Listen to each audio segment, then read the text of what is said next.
تانیہ نے لرزتے ہاتھوں سے وہ لفافہ تھام لیا، اسے الٹ پلٹ کر دیکھا اور پھر اپنے بیگ میں رکھ لیا۔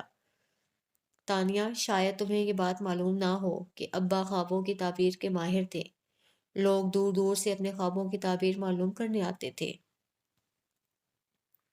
مجھے معلوم ہے، خالہ نے راستے میں مجھے بتایا تھا۔ آج مجھے اپنے ابا کے بارے میں ایک بات اور معلوم ہوئی کہ وہ خواب کی تعبیر کے ساتھ خواب دیکھنے والے سے بھی اچھی طرح واقف ہوتے تھے۔ اس کا مطلب ہے کہ وہ بڑے پہنچے ہوئے بزرگ تھے، لیکن انہوں نے خود کو ہمیشہ پوشیدہ رکھا۔ ارے آپ کو نہیں معلوم ہوگا، مجھے تو ابا جی کے بارے میں اچھی طرح اندازہ تھا کہ وہ کس پایا کے بزرگ ہیں۔ آخر لوگ ان کے پاس یوں ہی تو نہیں آتے تھے۔ ذکیہ نے فوراً ہی اپنی اہمیت کا اظہار کر دیا۔ کچھ دیر بیٹھ کر خالہ فرزانہ اور تانیہ نے راغب سے اجازت لی۔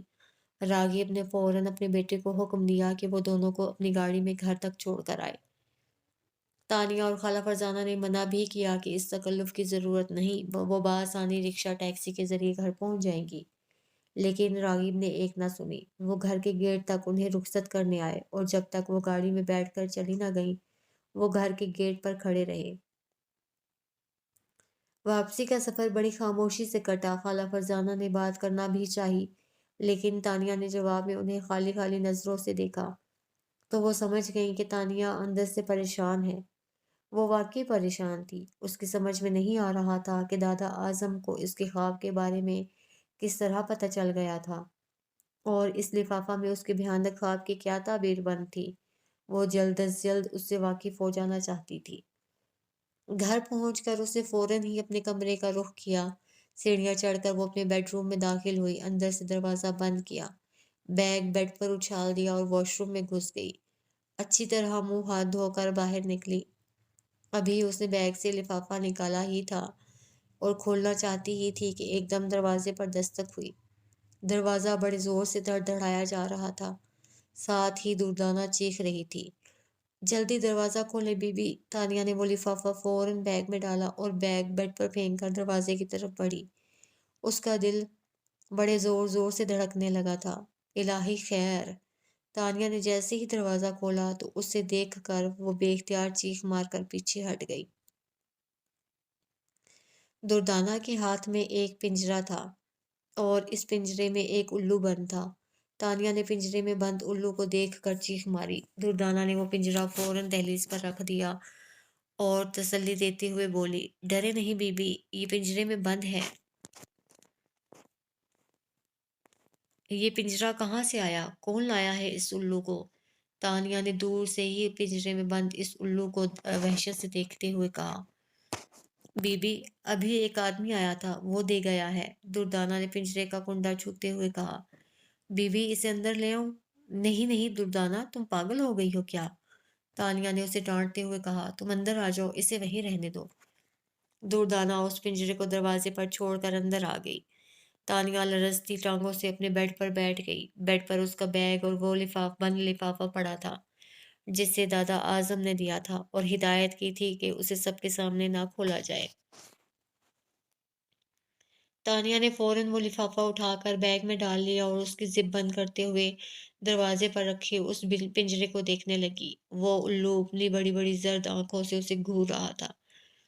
دردانہ، تم نے اس پنجرے کو کیوں لے لیا؟ کون تھا وہ شخص؟ تانیہ پریشانی سے بولی۔ بی بی، اس آدمی نے زیادہ بات ہی نہیں کی۔ میں نے جیسے ہی گیٹ کھولا، اس نے یہ پنجرا میری طرف بڑھا دیا اور بولا کہ ترکش کو دے دو۔ میں نے کہا کہ کون ترکش؟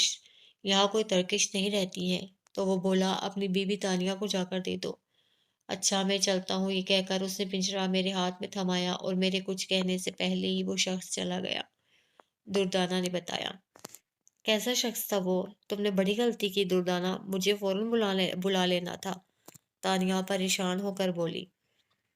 اس نے میری بات سنی ہی نہیں، دردانہ نے کہا۔ وہ کچھ عجیب سا آدمی تھا بی بی، کالے کپڑے پہنے ہوئے تھے، بڑے لمبے لمبے بال تھے جو اس کے کندھوں پر پڑے ہوئے تھے، سانولے رنگ کا تھا، لمبا چہرہ، کانوں میں چاندی کی بالیاں، ایک ہاتھ میں موٹا سا کڑا اور انگلی میں چاندی کے پتھر لگی انگوٹھی، کالی چمکیلی آنکھیں۔ بس میں اور کیا بتاؤں بی بی، وہ کیسا آدمی تھا؟ میں نے اس طرح کا آدمی آج تک نہیں دیکھا۔ تانیہ فوراً کھڑکی کی طرف گئی۔ اس کھڑکی سے گھر کا گیٹ صاف نظر آتا تھا۔ کھڑکی کھول کر اس نے ادھر ادھر دیکھا مگر اسے کوئی آدمی دکھائی نہ دیا۔ اس نے کھڑکی بند کی اور دردانہ سے مخاطب ہو کر بولی، تمہیں یقین ہے کہ اس شخص نے میرا نام لیا تھا؟ جی بالکل بی بی۔ پہلے تو اس نے ترکش کہا، پھر جب میں نے انکار کیا تو بولا اپنی بی بی تانیہ کو جا کر دے دو۔ اس نے صاف آپ کا نام لیا بی بی۔ کیا آپ اسے نہیں جانتی؟ دردانہ نے حیران ہو کر پوچھا۔ نہیں دردانہ، پتہ نہیں وہ کون شخص تھا اور وہ دے کر بھی کیا گیا ہے۔ تانیہ پریشان تھی۔ ہاں دیکھو بھلا، یہ بھی کوئی دینے کی چیز ہے۔ بھائی ہے کیا گھر میں؟ تانیہ نے پوچھا۔ نہیں بی بی، وہ 1 گھنٹہ پہلے کہیں گئے ہیں۔ اور خالہ؟ وہ نماز پڑھ رہی ہیں۔ اچھا دردانہ، تم اس پنجرے کو لے کر نیچے چلو، میں آتی ہوں۔ ٹھیک ہے بی بی۔ پھر دردانہ نے جیسے ہی پنجرے کا کنڈا پکڑنے کے لیے ہاتھ بڑھایا، الو نے بے چین ہو کر فوراً پر پھڑ پھڑائے اور ایک بھیانک چیخ ماری۔ دردانہ نے گھبرا کر فوراً ہاتھ پیچھے کر لیا۔ دردانہ، اسے فوراً نیچے لے جاؤ، تانیہ نے حکم دیا۔ دردانہ نے اس کے حکم کی تعمیل میں جیسے ہی پنجرہ اٹھانا چاہا، وہ فوراً دردانہ کی طرف جھپٹا اور زور زور سے اپنے پر پھڑ پھڑائے۔ اگرچہ پنجرہ چھوٹا تھا، اس کے پورے پر بھی نہیں کھل رہے تھے، لیکن جتنے بھی کھل رہے تھے وہ بندے کو خوف زدہ کرنے کے لیے بہت تھے۔ دردانہ نے ڈر کر ایک مرتبہ پھر اپنا ہاتھ کھینچ لیا۔ ارے دردانہ، کیا کر رہی ہو؟ پنجرہ اٹھا لو، تانیہ نے سختی سے کہا۔ دردانہ نے پھر اسے اٹھانا چاہا تو اس نے ایک مرتبہ پھر بھیانک چیخ ماری اور اپنے پر پھڑ پھڑانے لگا۔ بی بی، میں اس پنجرے کو نہیں اٹھا سکتی، مجھے ڈر لگ رہا ہے۔ اچھا ٹھہرو، میں اٹھا کر دیکھتی ہوں۔ یہ کہہ کر تانیہ آگے بڑھی۔ اس کے آگے بڑھتے ہی وہ الو اپنی جگہ ساکت ہو گیا۔ تانیہ نے ہمت کر کے پنجرے کی طرف ہاتھ بڑھایا۔ وہ تیار تھی کہ جیسے ہی الو چیخے گا وہ فوراً اپنا ہاتھ کھینچ لے گی، لیکن ایسا کچھ نہ ہوا۔ الو بالکل ساکت بیٹھا رہا۔ تانیہ نے ہمت کر کے پنجرہ اٹھا لیا۔ الو نہ پھڑ پھڑایا اور نہ جھپٹا اور نہ ہی اس نے خوفناک آواز نکالی۔ لو دردانہ، اب تم نیچے لے جاؤ اسے۔ یہ کہہ کر تانیہ نے پنجرہ دردانہ کے ہاتھ میں دے دیا۔ پنجرے کا دردانہ کے ہاتھ میں آنا تھا کہ وہ فوراً پھڑ پھڑا اٹھا۔ ساتھ ہی اس نے ایک بھیانک چیخ ماری۔ کچھ اس طرح کہ دردانہ نے فوراً وہ پنجرہ زمین پر رکھ دیا اور تیزی سے سیڑھیاں اترتی نیچے چلی گئی۔ شاید وہ بری طرح ڈر گئی تھی۔ دردانہ کے جانے کے بعد تانیہ نے پنجرے پر ایک نظر ڈالی۔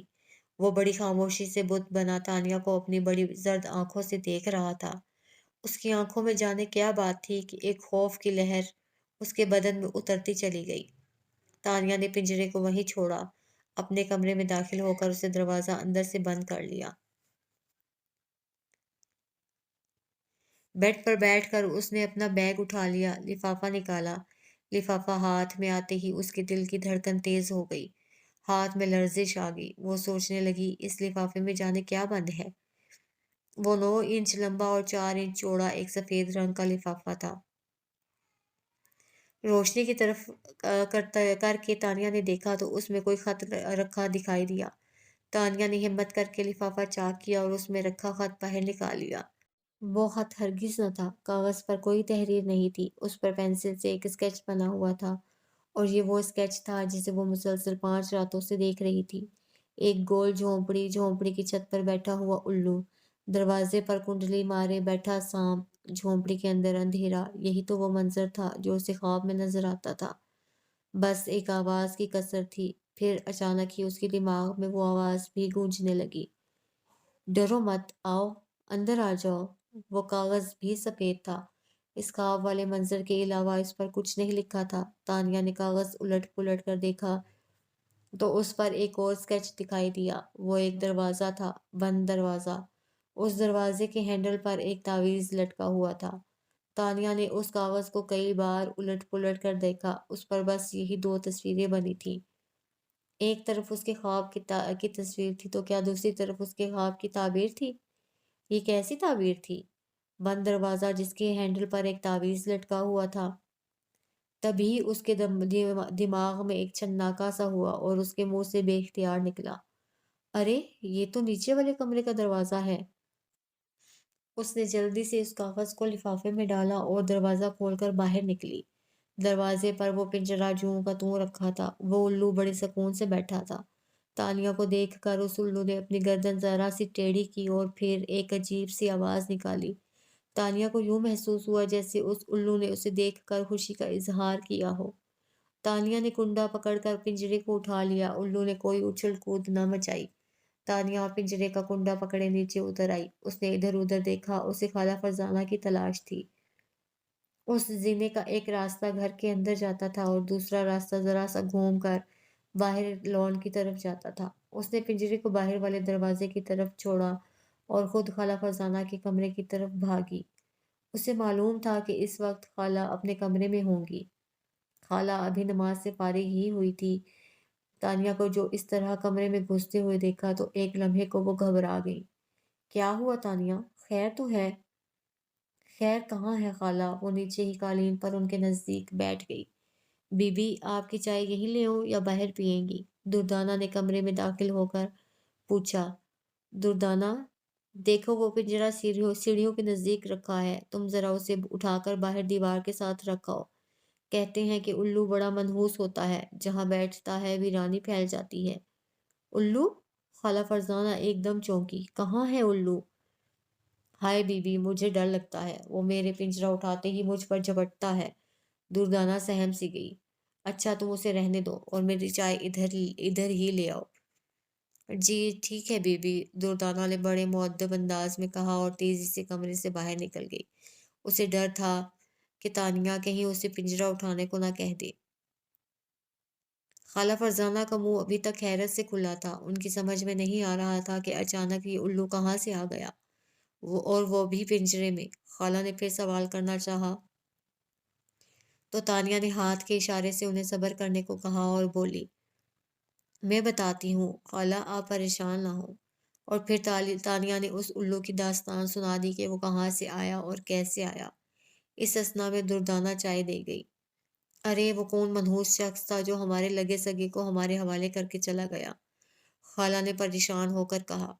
تانیہ تم جلدی سے اس منحوس کو اپنے گھر سے نکالو، مجھے ایسی باتوں سے بہت ڈر لگتا ہے۔ ارے کہیں کوئی جادو ٹونا تو نہیں کر گیا؟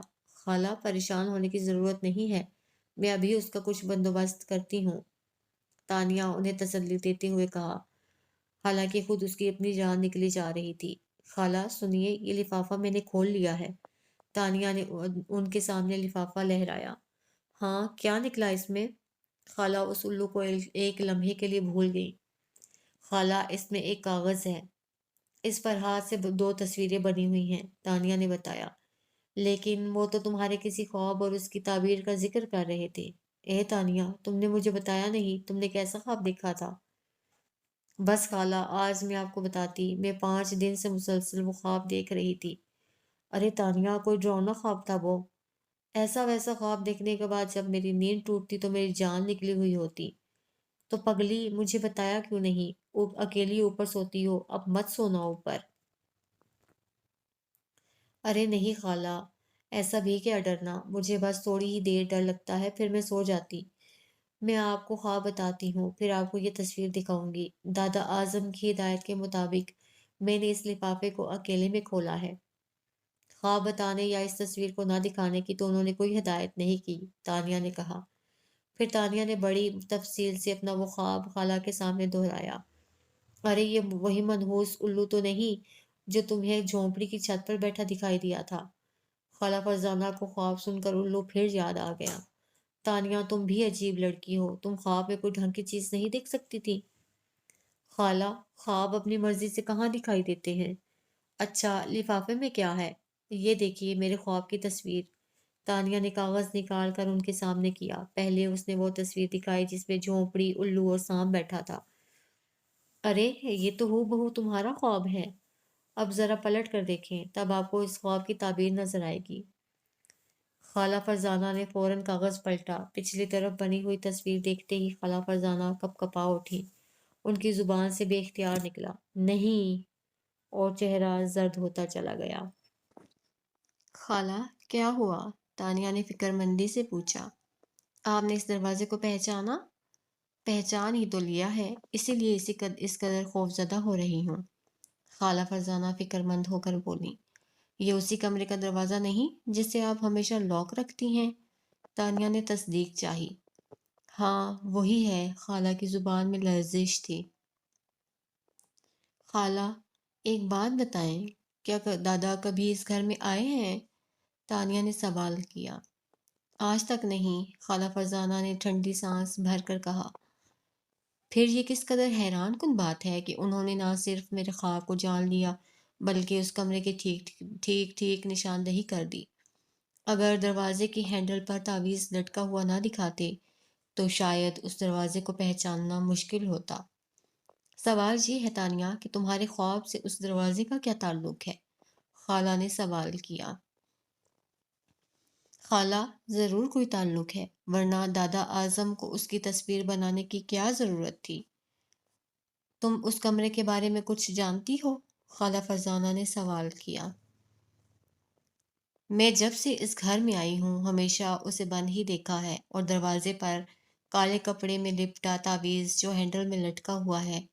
آپ نے اس کمرے کے بارے میں یہی بتایا کہ اس کمرے میں کاٹھ کباڑ پڑا ہے، ایک طرح کا اسٹور ہے، تانیہ نے کہا۔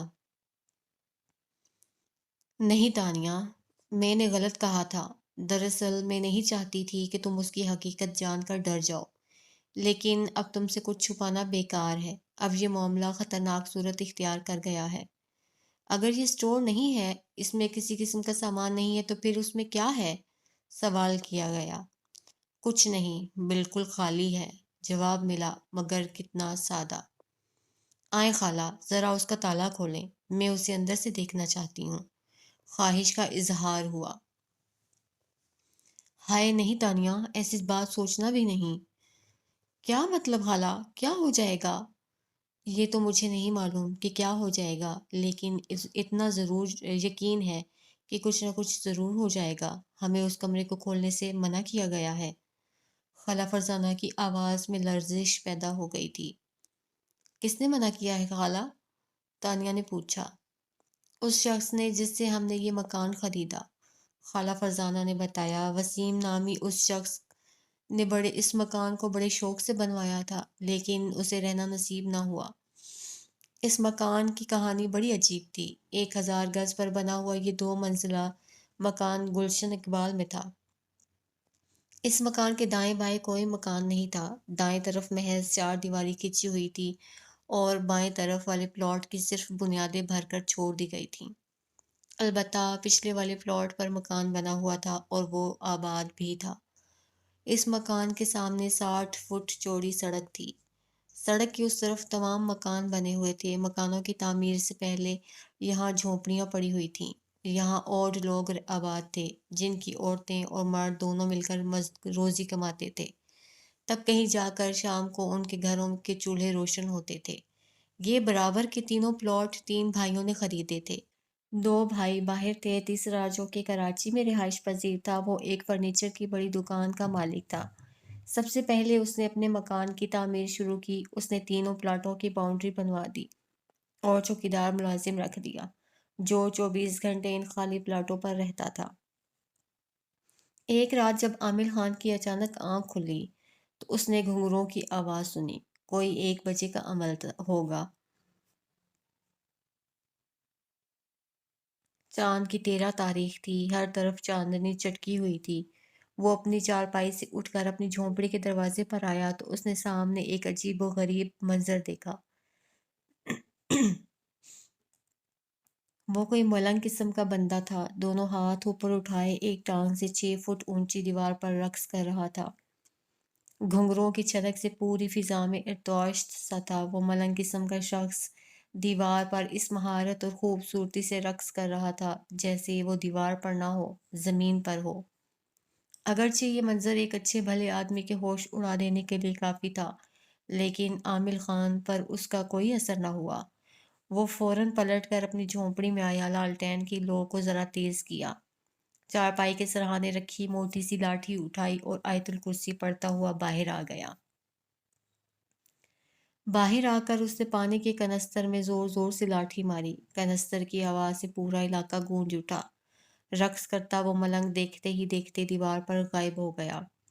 اس طرح رقص کرتے ہوئے اس ملنگ کو عامر خان نے ہی نہیں، جھونپڑی میں رہنے والے لوگوں نے بھی دیکھا۔ کچھ دن کے بعد یہ رقص ایک طرح کا معمول بن گیا۔ لوگ اس رقص کے عادی ہو گئے۔ اگر کوئی شخص دیوار پر ناچتا ہے تو ناچا کرے، ان کا کیا بگڑتا ہے؟ عامر خان نے شروع میں تو اس شخص کی پرواہ کی، اٹھ کر آیت الکرسی پڑھی، لاٹھی سے کنستر بجایا، لیکن جب روز ہی اس نے رقص بسمل دکھانا شروع کر دیا تو عامر خان نے اس پر 100 بار لعنت بھیجی اور پیر پسار کر آرام سے سونے لگا۔ جلد ہی درمیان والے پلاٹ پر تعمیر شروع ہو گئی۔ لوگوں نے دیکھا کہ راتوں رات خالی زمین پر ایک خوبصورت مکان نے ابھرنا شروع کر دیا ہے۔ جلد ہی اس مکان پر چھت پڑ گئی۔ چھت پڑتے ہی ایک حادثہ ہوا۔ ایک رات عامر خان اپنی چارپائی پر مردہ پایا گیا۔ یہ پتہ نہ چل سکا کہ وہ کیسے مرا۔ بظاہر اس کے جسم پر کسی قسم کے نشانات نہ تھے، نہ ہی اسے قتل کیا گیا تھا۔ جن لوگوں نے اس کی لاش دیکھی تھی وہ بتاتے ہیں کہ عامر خان اپنی چارپائی پر اس طرح لیٹا تھا جیسے سو رہا ہو۔ ایک امکان یہ بھی تھا کہ سوتے میں اس کا ہارٹ فیل ہو گیا ہو۔ عامر خان کے اس دنیا سے اٹھ جانے کے بعد کوئی چوکیدار زیادہ عرصے تک اس مکان کی نگرانی نہ کر سکا۔ وہ بتائے بغیر ہی غائب ہو جاتا۔ غالب گمان یہ تھا کہ شاید خوف کی وجہ سے چوکیدار بتائے بغیر ہی یہاں سے رفو چکر ہو جاتے ہیں۔ پھر اس مکان کی تعمیر رک گئی۔ مالک مکان باہر چلا گیا۔ رات کے وقت یہ ادھورا مکان بڑا بھیانک منظر پیش کرتا۔ اس ملنگ کا رقص جاری تھا۔ اب یہ رقص اس ادھورے مکان کی چھت پر ہوتا۔ سڑک کے اس پار جھونپڑوں میں رہنے والے اوڈ اکثر اس رقص کو دیکھا کرتے۔ 7 سال کے بعد پھر اس مکان کی تعمیر شروع ہوئی۔ 2-3 ماہ کام ہوا، اس کے بعد پھر بند ہو گیا۔ کام بند ہونے کی وجہ بھی معقول تھی۔ ایک دن مالک مکان اپنے بیوی بچوں کو مکان کی تعمیر دکھانے لایا۔ بیوی اور اس کے بچوں نے اچھی طرح مکان کو دیکھا۔ یہ لوگ چھت پر بھی گئے۔ کوئی آدھے گھنٹے کے بعد بیوی بچے گھر جانے کے لیے گاڑی میں بیٹھنے لگے تو معلوم ہوا کہ 4 سالہ لڑکا عمر علی غائب ہے۔ پہلے تو انہوں نے آوازیں دیں لیکن کوئی جواب نہ آیا۔ گھبرا کر دونوں میاں بیوی اندر تعمیر شدہ مکان کے اندر بھاگے۔ گھر کے ہر کونے میں اسے تلاش کیا مگر عمر کہیں نہیں تھا۔ اچانک خیال آیا کہ واٹر ٹینک میں بھی دیکھ لیا جائے۔ بس دیکھنا ہی غضب ہو گیا۔ ماں ٹینک میں جھانک رہی چیخ مار کر بے ہوش ہو گئی۔ وہ 4 سالہ بچہ ٹینک میں تیر رہا تھا۔ اسے جلدی سے نکال کر ماں سمیت ہسپتال پہنچایا گیا مگر وہ تو کب کا مر چکا تھا۔ مکان کی تعمیر پھر رک گئی۔ تعمیراتی سامان پڑا تھا لیکن وہاں کوئی چوکیدار 2-3 دنوں سے زیادہ ٹکتا ہی نہ تھا۔ اب یہ بات ثابت ہو گئی کہ اس مکان پر کسی قسم کا اثر ہے، کوئی سایہ ہے۔